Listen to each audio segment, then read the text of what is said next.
polio epidemic dineklara sa Gaza at world leaders ipinapanawagan sa Venezuela na ilabas na ang tunay na resulta ng halalan. Si Joy Salamatin sa sentro ng balita.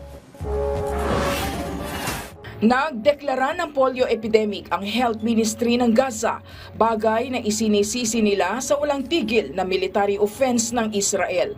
Pangamba ngayon ng Gaza Health Ministry na kumalat pa ang virus sa mga katabing bansa.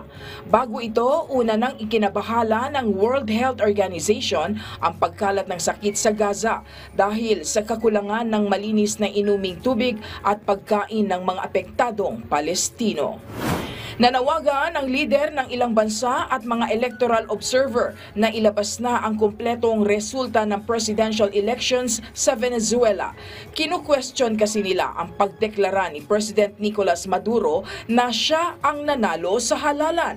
Ayon sa inisyal na pahayag ng National Electoral Council, nakakuha si Maduro ng 51% na panalo sa boto habang 44% lang ang nakuha ng oposisyon. Pero duda ang Estados Unidos at ilang Latin American countries dito.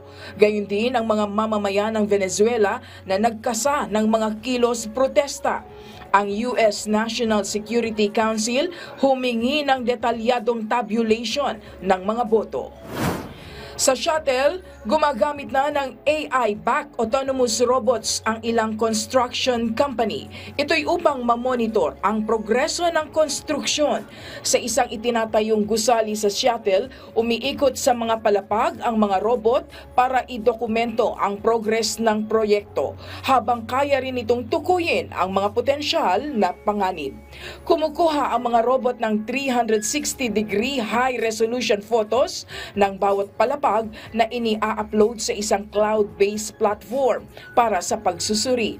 Malaking tulong naman ito sa mga inhinyero na mapadali ang pagsubaybay sa lagay ng konstruksyon ng kanilang mga proyekto. Joy Salamatin para sa Pambansang TV sa Bagong Pilipinas.